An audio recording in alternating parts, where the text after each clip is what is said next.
Hello guys, আসসালামু আলাইকুম।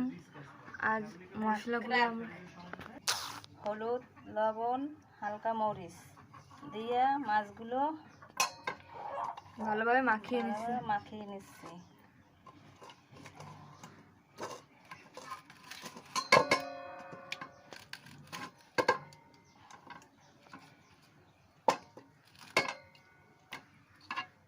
মাছ ভাজার আগে আমরা সবকিছু আগে হলুদ, মরিচ, লবণ দিয়ে ভালো করে মিক্স করে নিচ্ছি আমরা।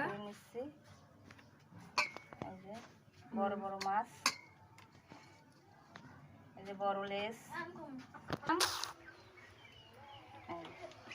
সরিষার তেলের ইলিশ, খাঁটি সরিষার তেলের। এখন আমরা তেলের ভিতরে মাছ ভাজবো। কড়াইটা ঘুরিয়ে দিলাম। এই যে ইলিশ লেজ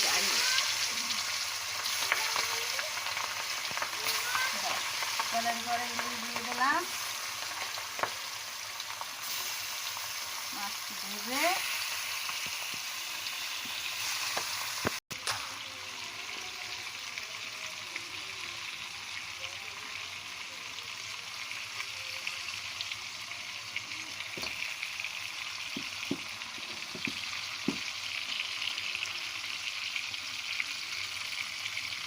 এই যে ডিম তেলের পরে দিয়ে দিলাম।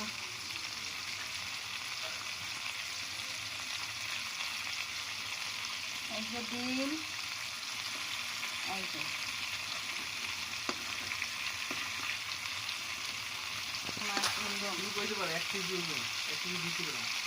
এক কেজি 200 গ্রাম মাছের ওজন। উল্টাই দিচ্ছি, ভাজা এক পাশ হয়ে গেছে। এখন তারপরের পিঠ উঠাচ্ছি। হালকা ভাজা দেব, হালকা ভাজা, বড় মাছ তো হালকা ভাজা দেব। ইলিশ মাছে পেঁয়াজ বাটা দিতে হয়, কোনো রসুন, জিরা, আদা মশলা কিছু দিতে হয় না, খালি পেঁয়াজ বাটা দিতে হয়। লবণ, মরিচের গুঁড়ো,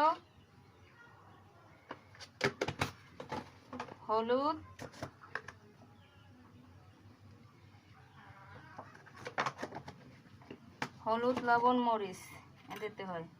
আর কোনো দিতে হয় না, রসুন, জিরা, আদা টাদা কিছু দিতে হয় না, খালি পেঁয়াজ বাটা ম্যারিনেট করে রাখছি আগে থেকেই। এখন আমরা এই মাছের ভিতরে ছাড়িয়ে দেবো। পেঁয়াজ, এই মরিচের গুঁড়ো, হলুদের গুঁড়ো, লবণ দিয়ে এইভাবে মাছটা রান্না করলে হেবি স্বাদ লাগে।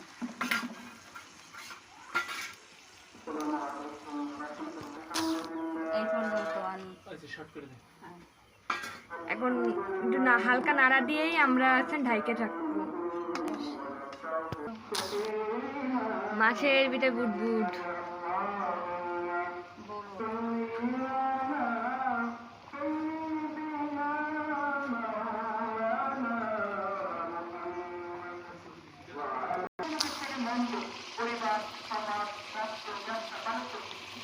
মাছ কিন্তু আমাদের রান্না হয়ে গেছে, সুন্দর।